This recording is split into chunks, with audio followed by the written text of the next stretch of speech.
It was a stunning summer night. The moon was out, beautiful full moon. I'm still afraid during full moons, not really afraid of the moon, but just that something bad could happen during a full moon.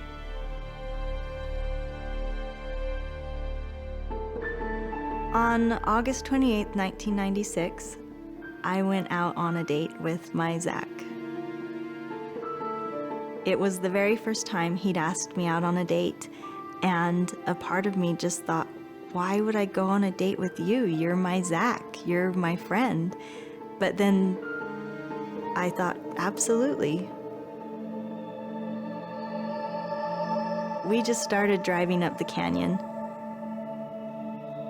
I remember feeling that little twinge of excitement when you realize you really have a crush on someone and that they have a crush on you.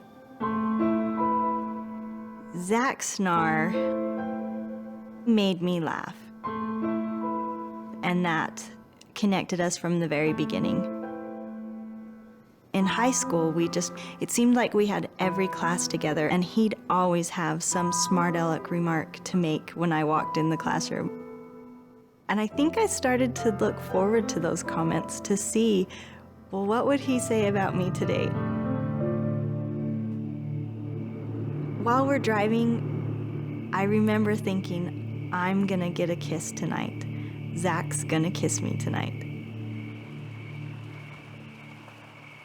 Zach turned into this parking lot and he said, well, I've got a surprise for you. And then he pulled out his photography equipment, and Zach was gonna teach me how to take pictures. He loved black and white pictures, and we were gonna get pictures of this full moon tonight. We went down a cement pathway, probably 100 yards. And I think it was about that time that a white truck pulled up. And in Utah, at 8:30 at night, cars pull up in the mountains. You don't think anything at all.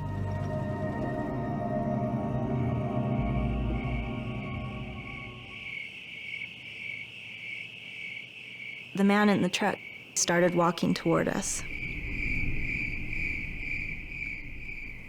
And he asks me, do you know where this path goes? And I answered back saying something like, oh, I don't know, we've never been here, or I'm not sure. And that's when I turned my back. And I don't know if Zach turned his head too, but I hope that Zach turned away, because that's when the man pulled out a gun and just opened fired.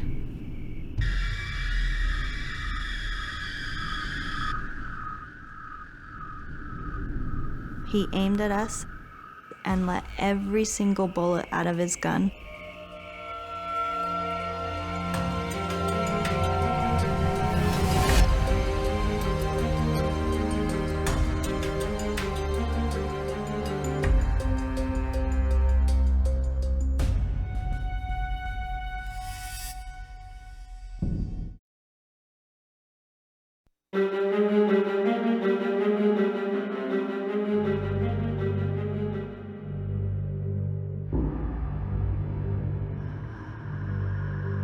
I screamed, a loud shriek, bright lights, pungent acidy smell in the air, and my ears just started ringing.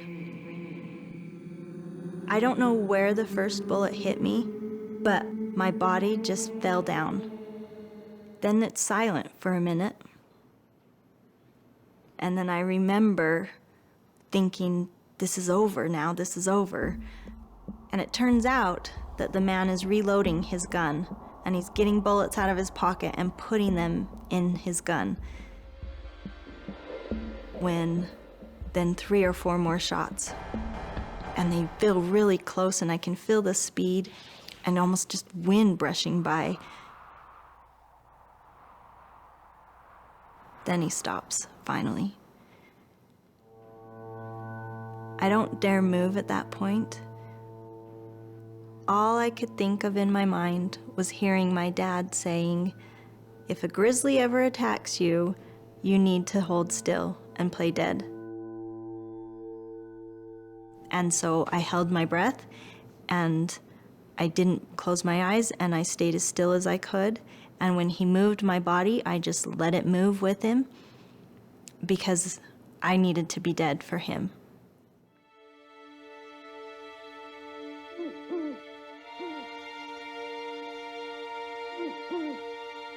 When he touched me here on my hips, that was the first time I was really afraid.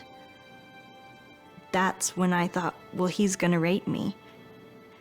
And that terrified me much more than what he had just done to us, because I didn't have a concept of what being shot was, but everybody's afraid to be raped.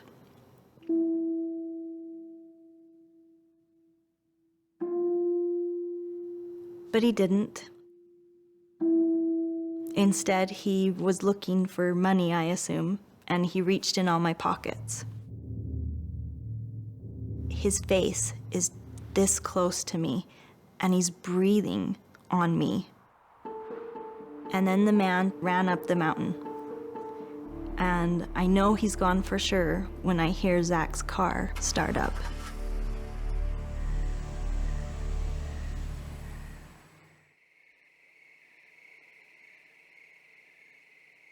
I yelled Zach's name.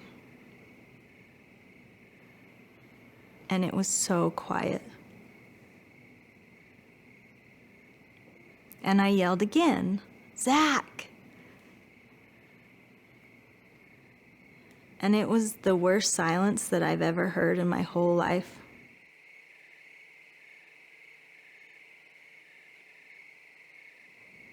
Well, I couldn't walk. I couldn't stand. But my arms were moving and my left leg was moving. And I realized the closest way to get to the road was up the mountainside. It felt so vertical that I just felt like I kept climbing up and then I'd fall back down. I could feel cars driving by. I could feel the wind brushing against my face. I knew I was so close to the road, but I have no idea how I got to the top. And I kneeled on the side of the road and waved my arms like this to the first car, and it didn't stop.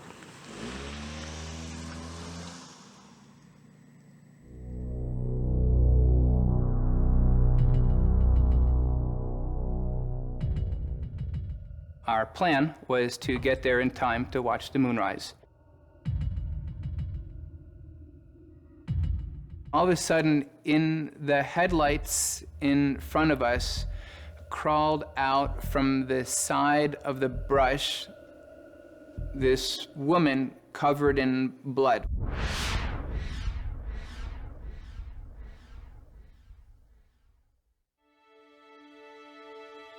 It was like a horror movie, but much worse because it's real. She was in shock, but she was able to hold a conversation. The victim told me her name was Yvette Rodier, and that she and her friend had been shot.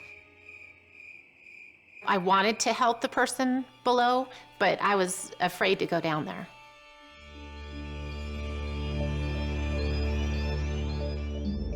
At this point, it was getting a little scary because we didn't know if the person who had shot her was still lurking in the area. She was in and out of consciousness, and every once in a while, she kept saying, "When is the help coming?" And we just kept saying, they're coming, they're coming."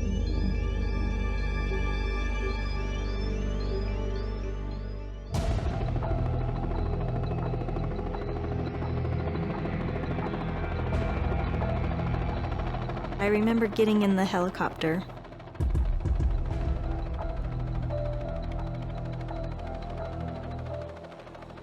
On a gurney, you know, facing straight up to the sky. And one of the first things this paramedic in the helicopter says is, well, you know, this is a beautiful night and we've got a pretty short flight, so let's just enjoy this.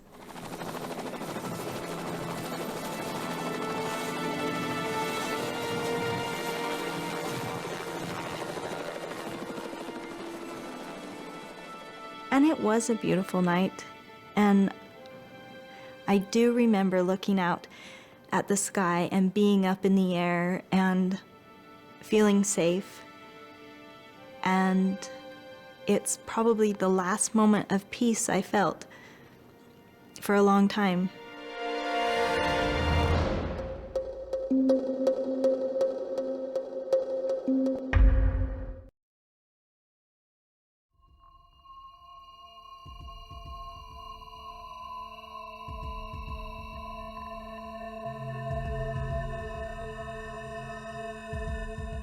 I was shot at least 4 times, and then several bullets grazed my head.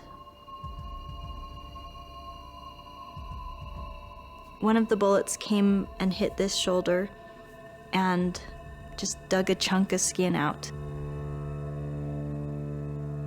One of them came to my side and actually did expand and open up this entire left side. Then one came in behind it, up higher, and came all the way through my torso to my inner thigh, and that's where it got lodged. And the fourth came right across my head.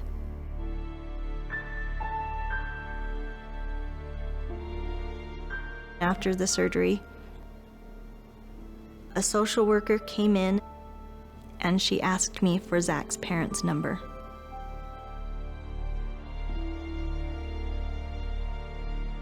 We were all in bed, it was 1:45 in the morning, and our doorbell rang.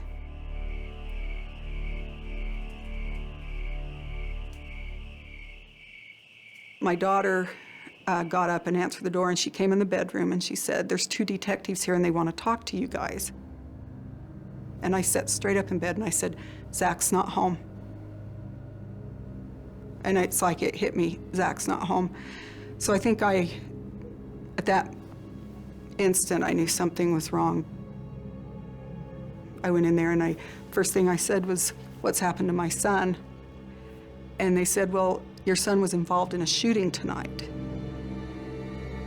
I was in such shock. I was hearing what they were saying, but it just wasn't registering. And I remember finally saying, "Are you telling me my son's dead?" And they just kind of looked at me like, you know, it just was not real to me. And I just said, "I have to go to the hospital. I have to go see vet."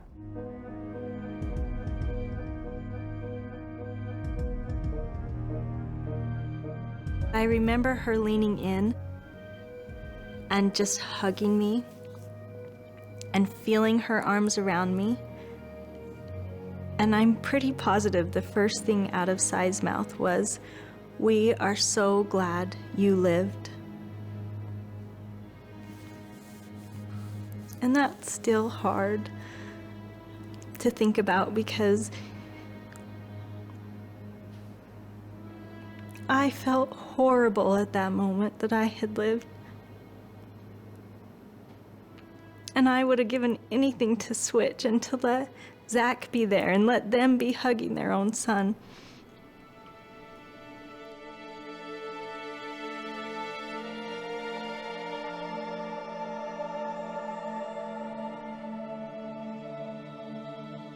It was a couple days after Zach was murdered that we were sitting out. I remember sitting out on the porch.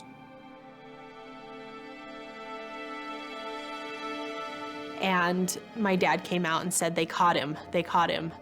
And we all ran inside, and the news was on. After allegedly shooting and leaving the 2 young people for dead at Little Dell Reservoir, There were all these reporters and all these flashes going off. 18-year-old murder suspect was taken off to jail. Here's Jorge Benvenuto, total stranger. I remember just looking at him thinking, who is this? You know, why? Investigators say George Benvenuto had developed a fascination with death in recent weeks. Jorge Benvenuto was an immigrant from Uruguay.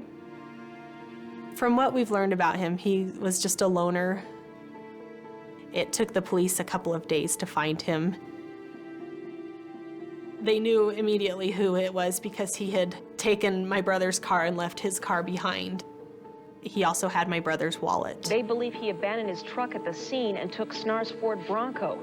The afternoon that they caught him, Benvenuto had gone to a gas station and was buying cookies with the last of Zach's money. The gas station attendant recognized him because his picture had been all over the news. The police arrested him just behind the gas station. He was sitting eating the cookies. He just looked like this normal kid, you know, this young kid, and I just would stare at his picture for hours. The policeman told us that he was 19 years old. They told us he had come from Uruguay. He lived in New York for a while and then moved out to Utah, and that he had bought a gun a couple of weeks before, and apparently somebody had robbed his house. It made him very angry.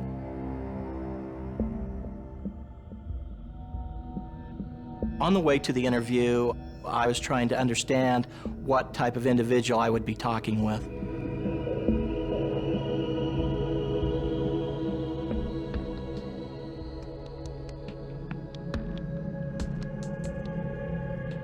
During my conversation with Benvenuto, he began offering his reason for shooting these 2 young people.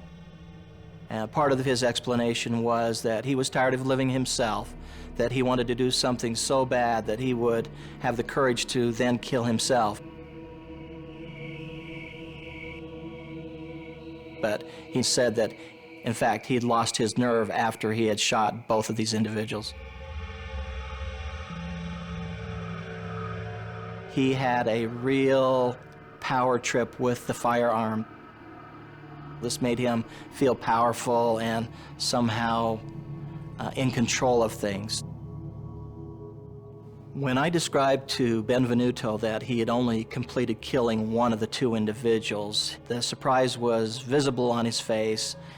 He was almost disappointed that this gun that he treasured and thought so highly of let him down.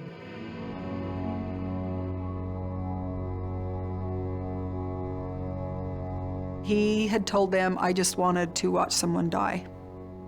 I want to see what it feels like to kill someone.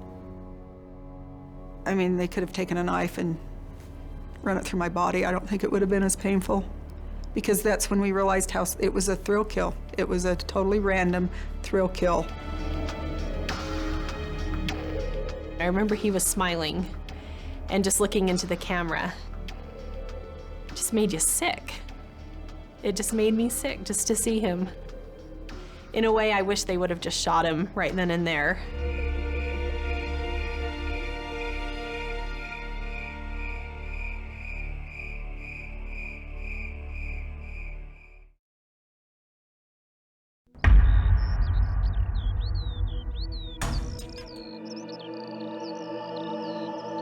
I remember the next morning waking up in my room, and it was a beautiful morning, and I remember the sun coming in through my window and the house was just silent.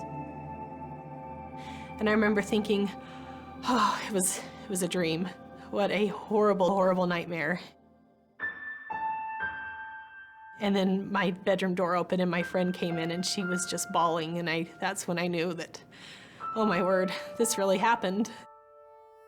And it just seemed so impossible that Zach could be gone.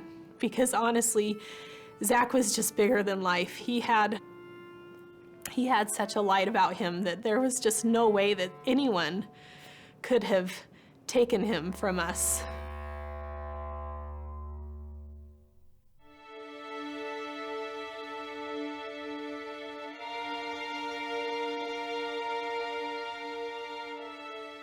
The funeral, I remember being in our church. Just the amount of people there was staggering. I mean, just there, it was standing room only. It was a beautiful tribute for Zach.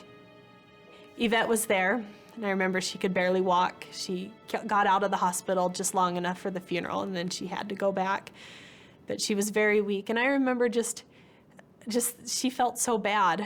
She felt so guilty, and here we are, we just looked at her, and she was such a beautiful miracle for us. We were so grateful that she had survived. Walking out afterward behind his casket was painful, was really when I just wanted to crawl up in a ball and hide from everybody and just not be the girl that lived. I didn't want to be that person right then. I just wanted to hide and be Zach's friend.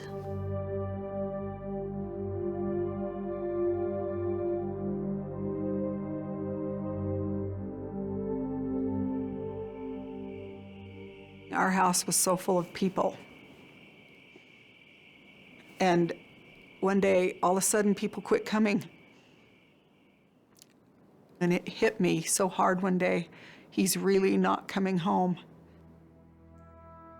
And I found out through experience there is such a thing as a broken heart. You know, you hear of a broken heart, but it is a physical pain. I never realized that. It hurt me to breathe. And I would look around and see all these people getting on with their lives, and I would think, how can they walk? How can they do what they're doing, and how can they laugh, and how can they be happy? Because for me, life was basically over. I felt like it was over. Before the shooting, I would say I was a very trusting person. I was someone who really thought everyone else in this world was kind and generous and giving. And after the shooting, I was terrified of everyone, didn't trust, I didn't want to socialize, didn't want to leave my house. My mom made sure that someone was with me 24 hours a day in my room. I was so afraid that this man was going to come and finish the job.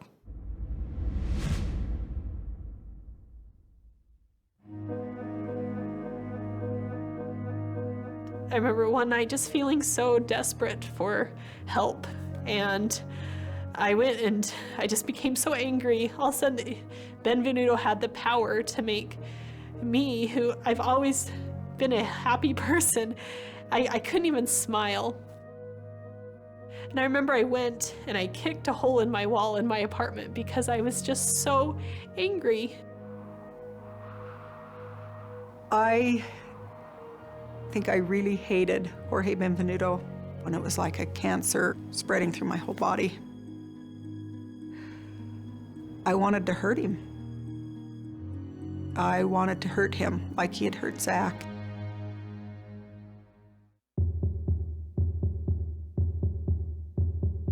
Well, it was pretty obvious that the SNARS thought the appropriate sentence was the death penalty.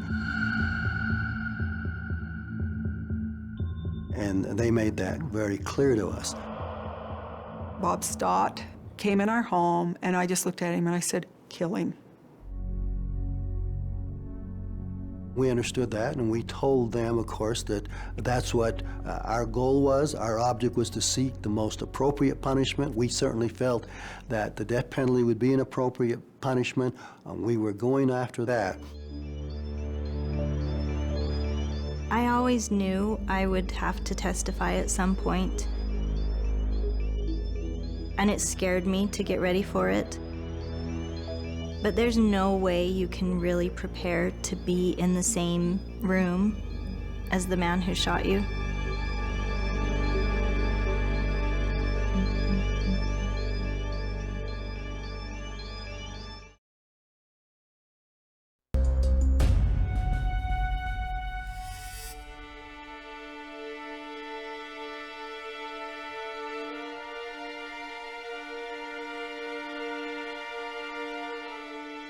I will never, ever forget that day in court. Just knowing I was going to see Jorge Benvenuto for the first time scared me to death.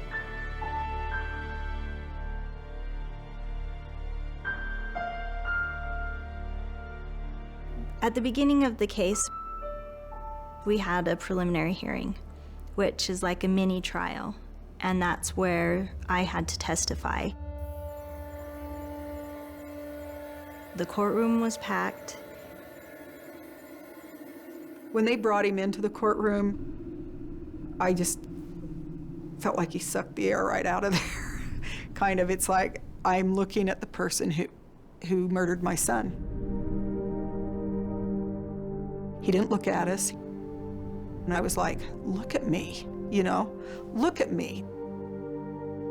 This boy had a mother, this boy had a family who loved him. And he just didn't even look at us. When I saw him in the courtroom, I realized he has no soul. And he stood there and pleaded not guilty.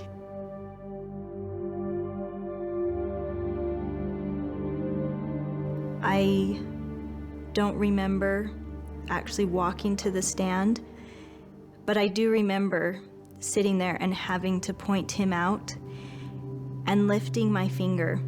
And I remember watching my finger and it just shook while I'm pointing at him, that this is the man who did it.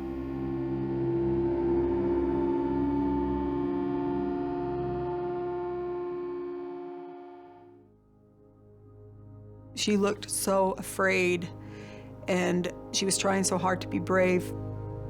I was amazed that she could get up there and look at him after what he had done to her, but she did it. She did it. I imagined a lot what Zach would have done. And he would have been so strong and so brave during it. And so I just tried to be as strong as Zach would have been.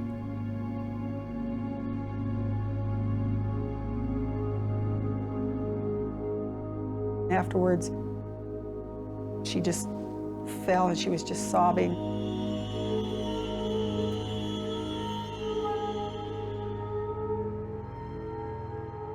I wanted him to get the death penalty.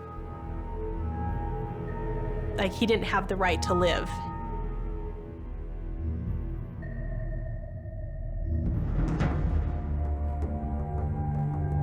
We were ready to go to trial. We were ready to ask for the death penalty. We had a good case. This is the kind of case that we would have won. But on the other hand, it's a very difficult process. We have to convince the jury beyond a reasonable doubt. 12 jurors. Even if one disagrees, the death penalty is not given. And there will be countless appeals, countless habeas corpuses. They'll have to appear at different hearings. They'll see it in the newspaper. They'll see it on television. Benvenuto said he shot them because he wanted to see what it felt like to watch them die. And it won't be over for another 20 to 25 years.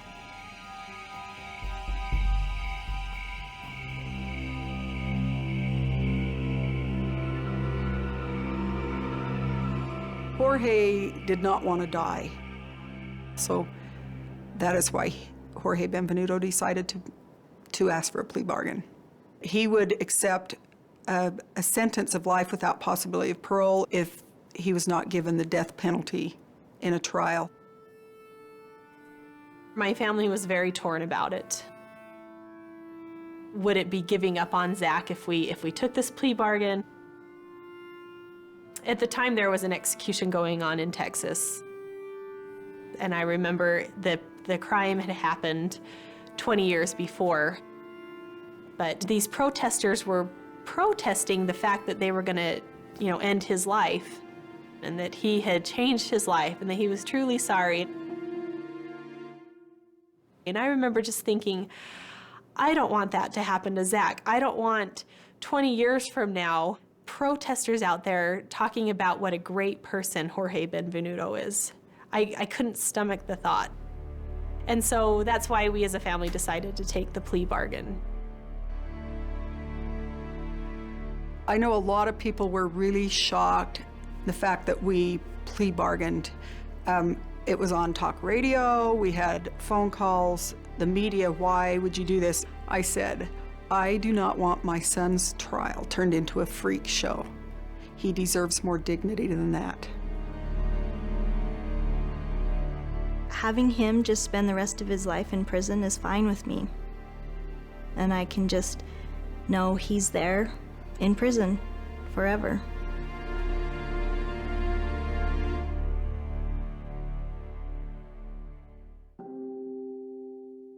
High drama in a Utah courtroom today as a killer is sent to prison for life without parole. George Benvenuto killed a teenage boy and injured his friend. It's like finally it was really over.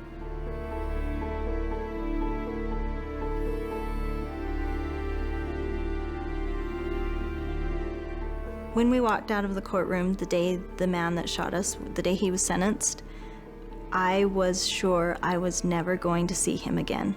I was never going to have to be in the same room as him again.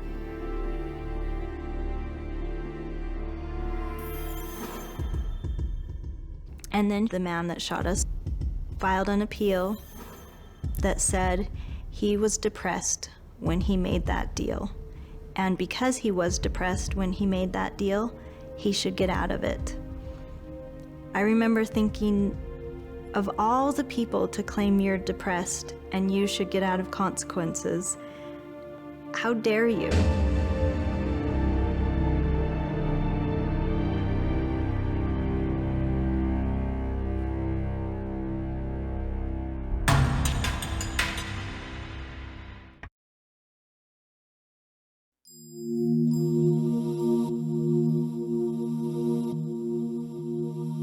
The good thing about the appeal is I got to make a victim statement, and I wanted Jorge Benvenuto to hear me. I wanted him to know what he had done to us. And I turned right to him and looked at him and I said, Jorge, what was it like watching someone die? And I just stopped and waited, and he looked up at me for one brief second and then dropped his head again. That is the only time he's looked at me. And then I said, was it worth it? I didn't get an answer. Surprise, surprise.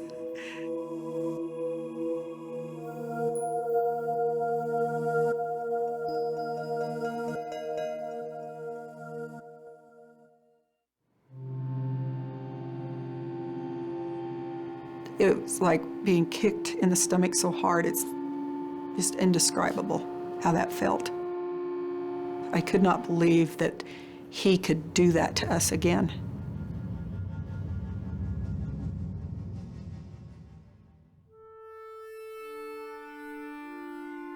I know the name of the man who shot me and who killed Zach, but I don't say it out loud. I refuse to give him that power or respect, and I've never said his name out loud, and I never will. I've had 5 operations total. It took about 3 years for me to officially be out of hospitals. The most painful part has actually been the nerve damage. To not have sensation on the right side of my body can be really painful sometimes. I would much rather have a surgery every other week than have to feel the survivor's guilt. I would go over to the cemetery and there would be the sweetest notes and little things on Zach's grave from Yvette, and you could read her pain, that she felt so guilty for having survived. I didn't want to intrude. I didn't want to force her to be part of our lives. I thought maybe it was too painful for her, but I really wanted her in my life, and my whole family felt this bond towards her.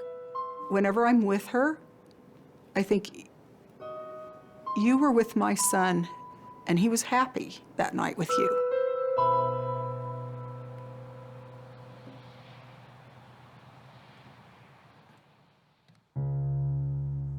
And the stands. Oh, really? Wow. Isai is the most consistently loving person that I could ever ask for in my life. And she's a person that knows how I feel. I feel selfish about it, but I really value when she tells me that she's happy that I'm here.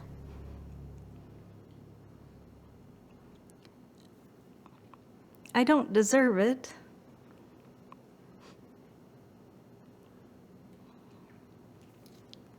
But I appreciate it a lot.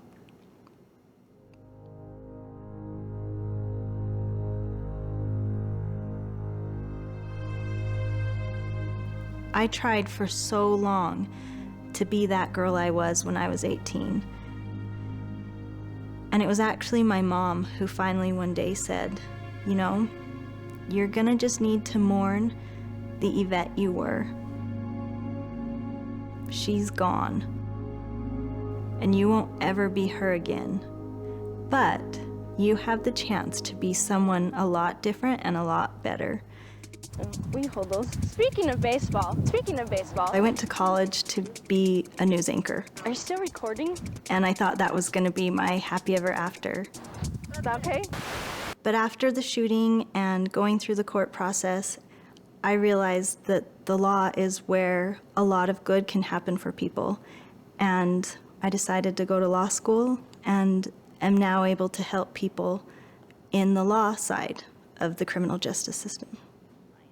I work entirely with victims of crime, and while I don't tell my story with them and they don't know what's happened to me, I do feel like I'm able to give them a sense of compassion that maybe other people can't, and that means the world to me. What's your favorite part on a horse? I'm 32 years old. I have a darling 7-year-old daughter. You get that, huh? I was married at one point, and my ex-husband and I tried really hard to have that work, and it didn't, unfortunately, but he is the father of my daughter, and together I think we're raising a pretty good kid. So I feel really lucky in my life. I miss Zach, and I think about him all the time, like all the time. But I don't dwell on his death anymore. I dwell on his life. I have 3 children. My oldest is Zachary Taylor Davis.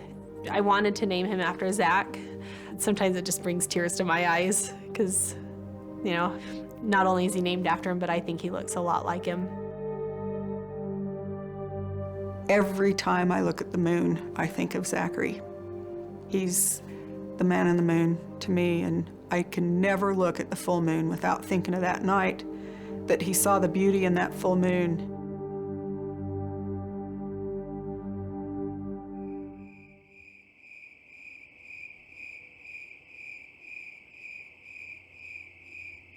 It's been 14 years since I was with Zach last, and I think of him every single day.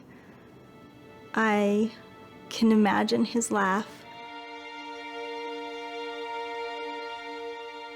I would love to see him again and just run to him and hug him. And it's interesting, I think I want to say, wasn't that night so scary? And have him look at me and say, yeah, it was. And he would know what I was talking about.